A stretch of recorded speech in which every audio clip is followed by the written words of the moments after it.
And we're live. Hello, Daniel Brewer. All right. How you doing, mate? You all right? Yeah, not too bad. How about yourself? Very good, mate. Very good. How's lockdown treating you? Oh, it's so much fun. It's been so enjoyable. In fairness, for the first time, not yesterday, the day before, I actually left the house for longer than 10 minutes. So I was like, Good let day to me do it as catch well. Hot all of day. the Very sun. hot day. Exactly. Well, this is the thing. I was so lucky because, of course, it was my birthday on Wednesday. And it was just like, oh, like the hottest day so far of the year is going to be Wednesday. And I was like, it was meant to be. Sorted, man. Sorted. Good. I'm glad you're well. Welcome to Music That Impacted Me. This is the segment of the website where I ask people the three albums that have impacted their life the most, and we have a little discussion about each album, and hopefully we have some sort of interesting conversation.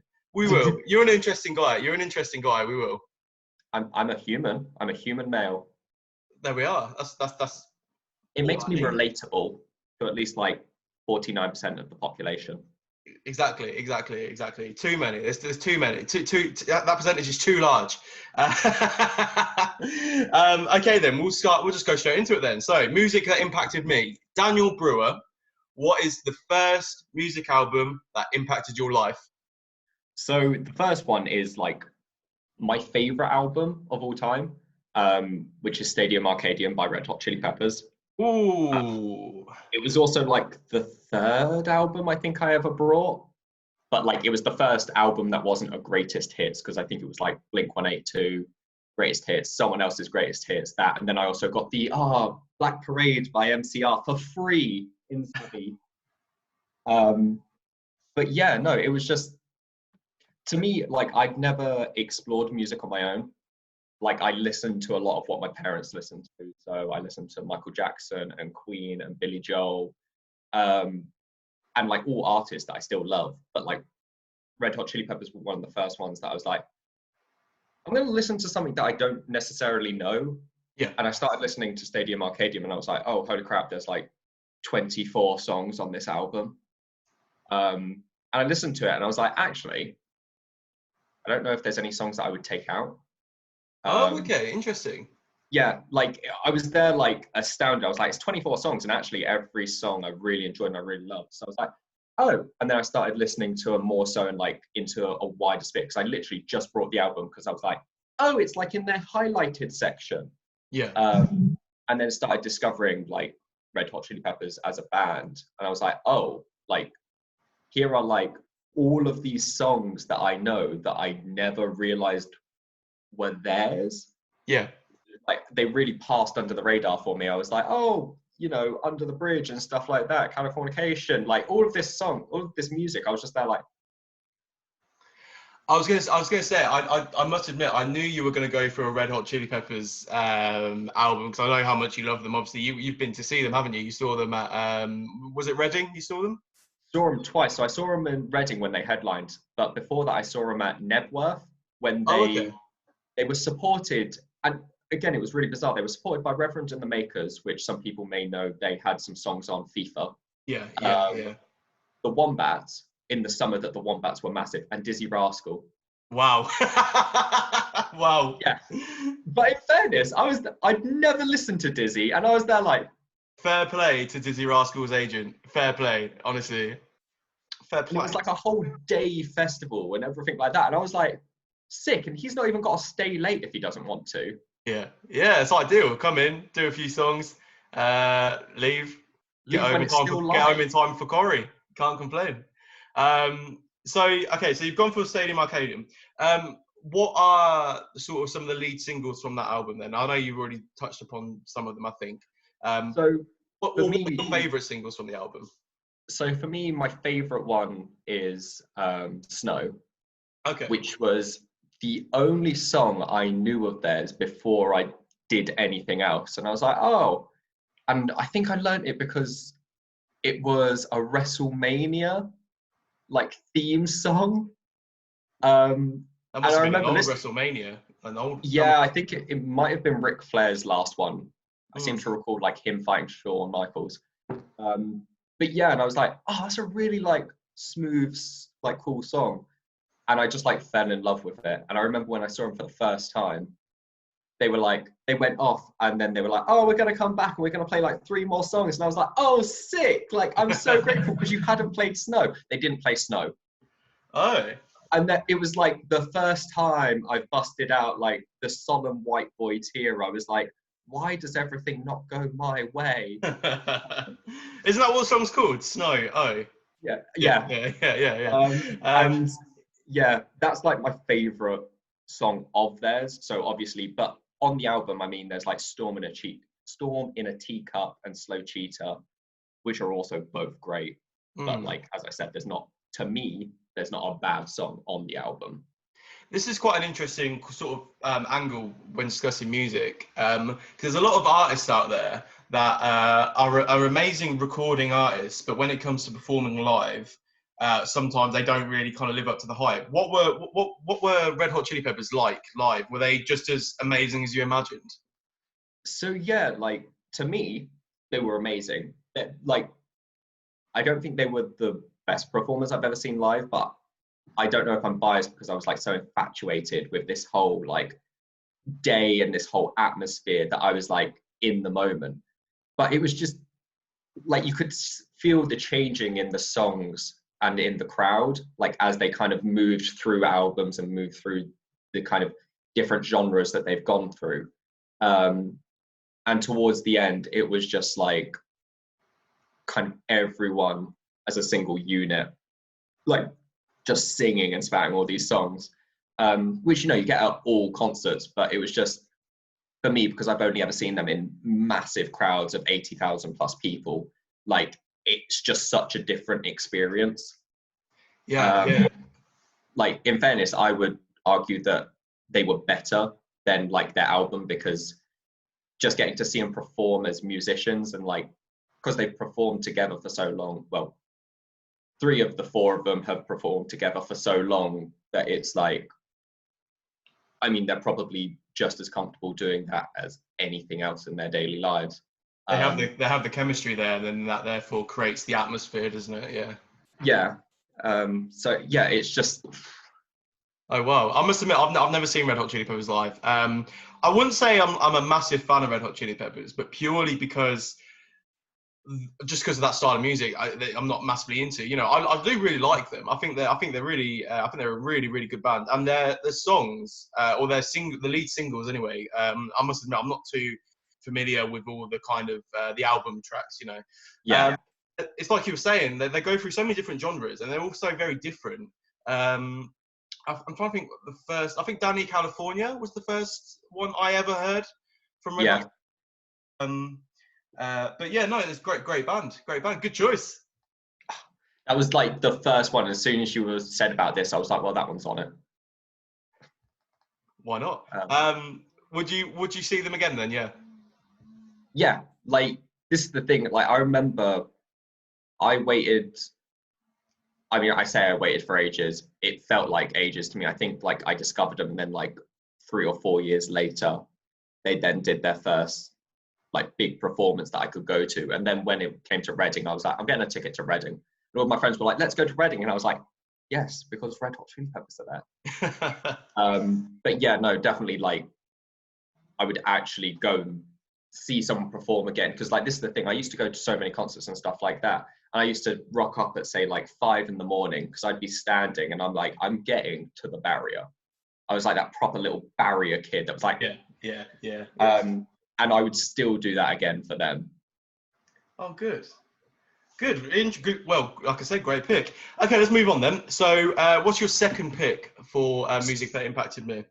So my second one is the most recent one that I've listened to, and it's called "I Could Use a Drink," the songs of Drew Gasparini. Okay.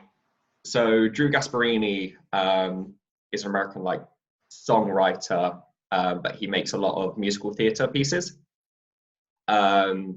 And he released this album, and in fairness, I only discovered it like 9 months ago. I think it was released in like 2012 or something like that. And just loads of songs that he had either written for his previous shows or he wrote for this album. Every song tells a story, but what he did was he got loads of up and coming American musical theatre performers to come in and sing them. So he got people like Jeremy Jordan's coming in to sing it. So like Alex Brightman, who is now or was playing Beetlejuice in Beetlejuice, which was like so massively like loved, and just all of these different performers that kind of every song told a story. And like again, it went from, it had duets, it had solos, and it kind of changed different moods and stuff like that. But there were just some songs that like absolutely stuck out. And from that, I was like, oh, you know, I like Drew Gasparini now. So, I mean, I went away and I looked at loads of his songs. And so like now every time I go onto YouTube, it's like, listen to this song by him. Like, honestly, I've listened to it 50 times. Like I can't listen to it anymore. But I've also gone away and like kind of looked at the people that were on the album. And it's the first time really that I've kind of looked at an artist and been like, oh, what shows have they done specifically? Because what does their voice lend it to? Because I like their voice. And then I'll go away and listen to that musical. It's interesting, yeah, because obviously, I mean, for those that don't know, obviously you have a theatre background. You do act. You are an actor. I you say are. it You on are. paper. You are an actor. So yeah, that's interesting then that you've kind of brought that into this. That's really interesting, especially for someone like me. Obviously, like, you know, I'm really into my theatre and stuff anyway. But obviously, as it's quite notorious, musical theatre is a whole no thank you for me personally. So like, yeah, so like you know, I've not heard any of these names. So yeah, it's very educational. Yeah, it's one of those things. To me, what stood out was I was so confused because I remember like I just randomly came across the album on like Spotify. It was like songs you should listen to it. So I clicked on it. I was like, okay. And so I went away this whole time and I was like, oh, you know, like it's a musical. I could use a drink. I was like, it's a musical, blah, blah, blah. All of these songs. It's really strange because only like these people only sing one song each, but hey, maybe it's like a kind of monologue thing. And then I went away and researched it and it was like, oh no, actually they're not from one musical. Some of them are from musicals, but like some of them he just wrote and stuff like that. So it was kind of, it was my way of working around not just having a list of musical albums as well. I was like, oh, well, you know, this one's not actually a musical, so I'm not like just a musical theatre kid. As a side note, then, if I was to ask you what your favourite musical soundtrack would be, would you be able to have an answer for that? But my favourite musical soundtrack was that. Yeah, sorry, yeah. If I was to ask you what your favourite musical soundtrack would be, would you have an answer? Yes, and it's also my third. It's also my third pick. Oh, okay. We'll hold fire. We'll hold fire. We'll hold fire. Okay, very good then. Well, on that case, then let's move on to your third pick. Then, what is the third music album that impacted your life? So for me, it's the Rent cast album. Oh, okay. And there's two versions. There was one that was made in '96 with the original group off Broadway, I think it was, or it might have been the Broadway version. Either way, it had the same cast. And then they had a movie version. To me, like, I don't have a preference because they both have like a lot of merit. I mean, it's still the same songs fundamentally. It's just the '96 version is kind of like more stripped back. And so like you can tell it's like, oh, there's the drum and there's the guitar. Whereas the movie version, they were like, it has like a complete sound that's really bolstered in and uplifted, which, you know, it's a rock musical, so it sounds great, but it's kind of, there's like merit to it when it was stripped back and there's merit to it when it's got like a really full sound. Okay. And for me, it was the impacts that it kind of had, because I think I've said to you, I know I've said to quite a few people that my favorite show of all time is Rent. And that's musical, non-musical, just any piece of theatre. My favorite thing that I've ever watched is Rent. And, you know, the story's good, the music's good, everything like that. The cast was phenomenal. But for me, it was, so the story is a year in the life of people in New York who are suffering or know people who are suffering with HIV and AIDS. And it's how they all survive the year or don't survive the year and try and carry each other. And there's like this real companionship. There, you know, there's breakups, there's, you know, all of this shit going on. but they formed together. And it was one specific point. I went in being like, oh, you know, HIV, AIDS, like it's going to be dark, it's going to be depressing, but like, you know, that's fine. And it was, there's a song called Will I? And it's only like 4 lines. And it's just sung around, and they sing it like 6 times. They sing it at this meeting where everyone comes in and talks about their HIV and how they're dealing, kind of like an AA meeting, but for people with HIV. And the first 2 lines are, will I lose my dignity? Will anybody care? And it just struck me because it transcended being a show about HIV and AIDS. And at the time, my granddad had Alzheimer's and dementia. He passed away now, but he was suffering. And as a family, I mean, just as a person, you kind of don't know how to react to it because, of course, this person's changing in front of your eyes and you don't know how to deal with it. For me, being at university, I was kind of like, I know I'm going to be the first one forgotten because I'm just not there and he's not going to be able to see me. But it really kind of forced me to think about, actually, this is about him, and this isn't about my struggle or my upset about him forgetting about me. This is, as with anyone, we just want to live with dignity. We don't want to die, be forgotten about, and lose ourselves. And so it really became a point of me changing my mindset to, this is a disease my granddad has, and it will change my granddad. My granddad is unfortunately going to leave us before he dies. But it was all about this story of, as long as I can remember him as this strong man who, you know, used to run around and have a laugh, and not this frail man that has difficulties with simple tasks. I was like, that's the important thing, and that's just the important thing in life. So it was like a show, and it's still the only show I've ever cried at. I was absolutely bawling my eyes out. I went and saw it with Fee, Gigi, and Gigi's friend Saskia.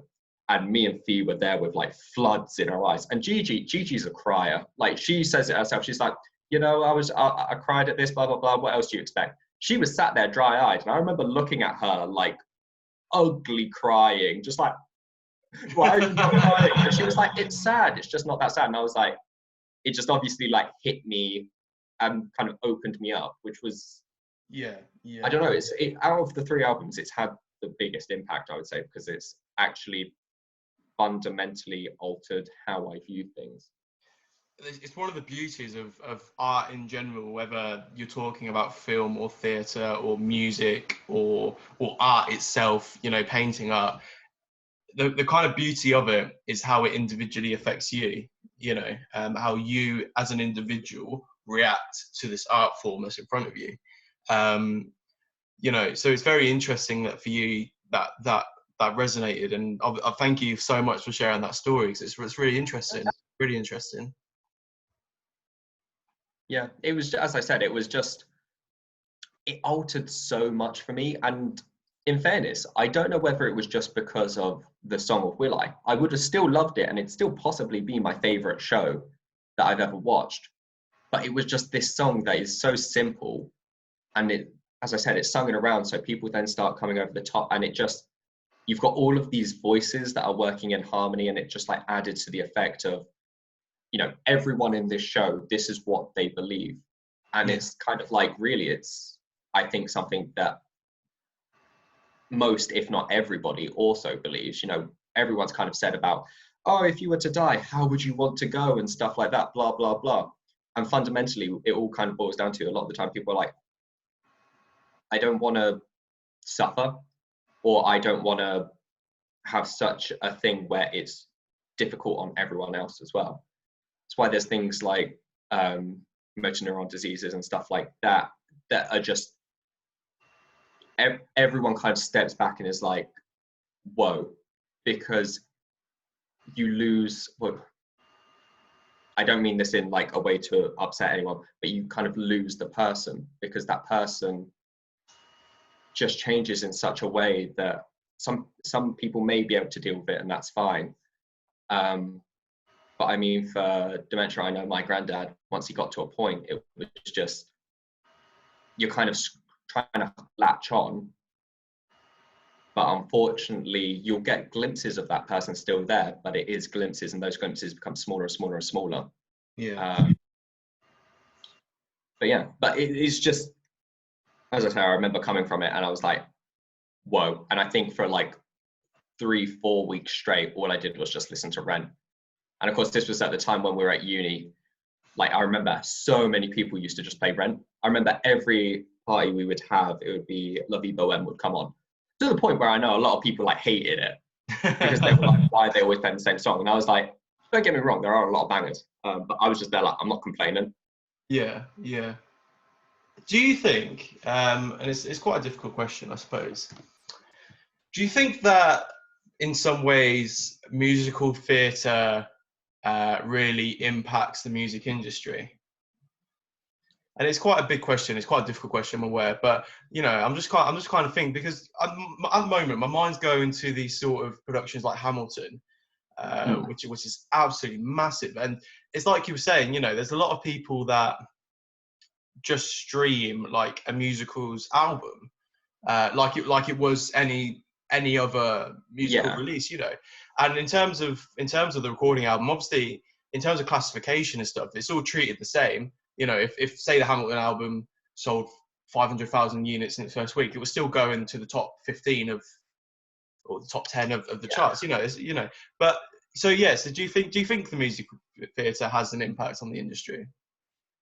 I don't know. I think it's kind of so niche sometimes. I think a lot of the stuff that has happened from like, you know, the 90s onwards, of trying out, basically what's kind of been happening, I think, is like the musical theatre industry has kind of been like, whoa, we need to like update ourselves because, you know, Sontag and stuff like that, like that's great, and Andrew Lloyd Webber, that's great and stuff like that, but they have that, what you associate classical musical feel. And you know, you can tell the sound, and as soon as you hear it, you're like, that's a musical theatre piece, isn't it? Whereas I think they tried to experiment with different genres, which is what I think Rent did so well, because it kind of took the rock genre and was like, we're going to now put this in a show. And it's not to say it was the first one that did it, but you know, it was one of the ones that was like, oh, we've done it successfully and stuff like that. I think with Hamilton, is it very similar? It was like, it managed to do it successfully and kind of bring in a new genre of music. You know, and there's still a couple of classical sounding musical theatre songs in Hamilton, but it's used kind of for more to show the shifting characters. But I think, I don't know, I think there's different pressures for musical theatre and normal kind of music albums. With musical theatre, essentially, musical theatre kids will listen to it and they'll go, I can tell the story. And that's almost how you gauge whether something's a really good piece of theatre. You're like, I could tell the story just from the songs. You're like, oh, great. Whereas, so it has to be really explicit. Whereas with music, you can have an album that doesn't tell a story. A lot of albums do tell a story, don't get me wrong, but like, it's not the thing that they're judged by necessarily. I think sometimes with music, you can take the pieces and the songs and you're like, those were really good. And individually, the songs are really good. But as an album, it doesn't have to be a single unit. Whereas I think musical theatre sometimes is kind of taken as a unit and you're like, and there are good parts in it, but you want the full story. And if it doesn't, you're like, well, it failed, check one, I can't tell the story.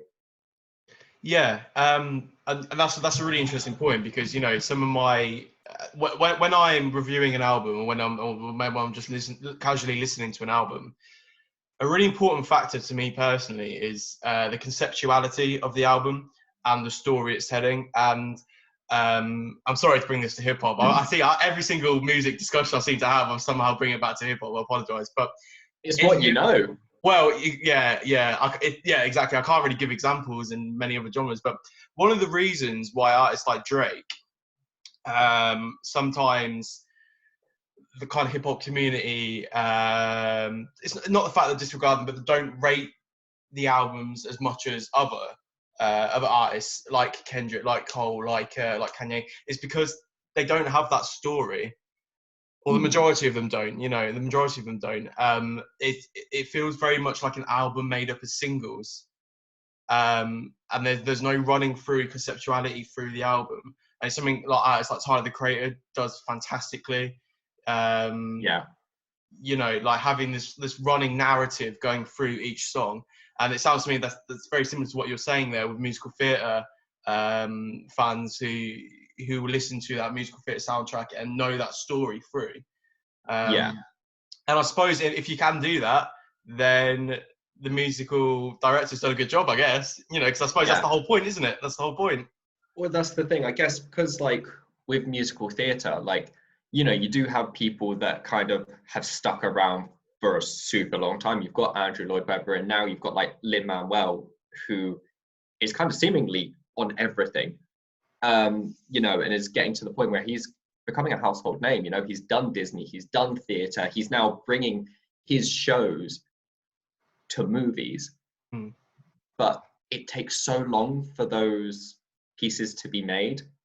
And you can see someone can work for 10 years on like one piece of musical theatre because they have to get it so long. And then some artists can do it a couple of years. Every few years they're just like, oh, here's some albums. Like, what was it when Green Day did their Uno Dos Tres 3 albums, and there were some good songs, but it was like, here's 3 albums that could really have been made into one stellar album. It was almost like they were up against the clock and they had this idea, which is great, but it didn't necessarily have the payoff. Whereas with musical theatre, I think you've got to have such a strong idea. You've really got to work on it, because not every piece of musical theatre will get an album. The number of times I'm like, oh, I want to listen to this show because it was apparently really well received, and it's like, there's no recording, like, which is kind of a shame, because you miss out on a lot of it. But I think I don't necessarily whether it's who the music's made for or whatever, but of course music is, a lot of the time, it's made up of singles, and they put out singles and that hooks you in. Then you buy the album because you're like, oh, I've heard like 2 or 3 songs and that was an absolute banger, like, so I'm going to buy the album. Of course they cherry pick the ones that they know are going to be stellar, and they're like, we're going to sell this to you. Whereas musical theatre, it's the whole concept. Like, you have the album, but even then you still don't get the full effect, and it's still not the same as seeing it performed when you've got dancers, when you've got actors, when you've got staging. And it's, I've seen some people online that kind of almost belittle if you haven't seen something, and you're like, oh, I'm a fan of this show. So like, I love the Beetlejuice soundtrack. I think it's great. I think like there's so many good songs on it and it's really fun. But of course, online people are like, well, have you seen it? Because if you haven't, then you're not actually a fan. You don't actually like the show. You don't know. And I'm like, well, yeah, but also, like, fuck me. What do you want from me? Am I meant to go to America and watch a show that, I can't even fucking walk out my door for longer than an hour without the government coming down my neck. I'm like, yeah, I'll go watch Beetlejuice, shall I? You know what? I'm sorry to make a bit of a weird comparison, but it's very similar to things like football, or in industries like that, when it's like, oh, you don't support them, you don't go to every single home game. Yes, I don't go to every single home game because that would cost me about £150 to £200 every single weekend. That's the thing. It's like, but do you enjoy watching them? Yeah, like, you do, so what? You don't have like, if you're there like, oh yeah, I support Man United, and they're like, well, where's your Man United shirt? You're like, well, I don't have one because, one, they're fuck expensive and stuff like that. You're like, but I can still enjoy the game and still enjoy how they play it. Yeah, of course. Somewhere my dad's given me a slap for saying that about Man United. But, you know what I mean? It's just, it's kind of, I think some people like to feel superior in the knowledge of, well, I have done this and I have done that. And it's like, that's really great. But like, that is such like a privilege, especially in musical theatre, to be like, I've seen all of these shows. I would love to see all these shows. And, I'm a 25-year-old kid now who's living not at home. Mm. I don't have a lot of expenses in terms of, I don't have a car, I don't smoke, I don't have a kid. Like, a lot of my money is free money. But even then, I'm there like, well, I can't go to London every other day, like, to go see a new show. Like, it's just not possible. No, and it's a great privilege as well. It's a great privilege, like you were saying, to go. If you're located in a really nice spot in London, you're very lucky anyway. And B, obviously, to have that expense, you know, because I mean, like, as we both know, me and you, we see a lot of theatre, don't we? We see a lot of theatre, and obviously, we know how expensive it is. And obviously, a lot of the time, musical theatre is more expensive than say a standard play. But that's understandable. That's because of all the work that's gone into it. And, you know, sometimes, you know, when we did our training, you know, one of the things that was said to us is that people under appreciate how much goes into a musical theatre. You know. That's the thing. Typically, it's larger as well, so there's more people. There's also, now you've got, like, okay, a normal stage show may have a movement director. It's like, but now you might have a movement director and a choreographer.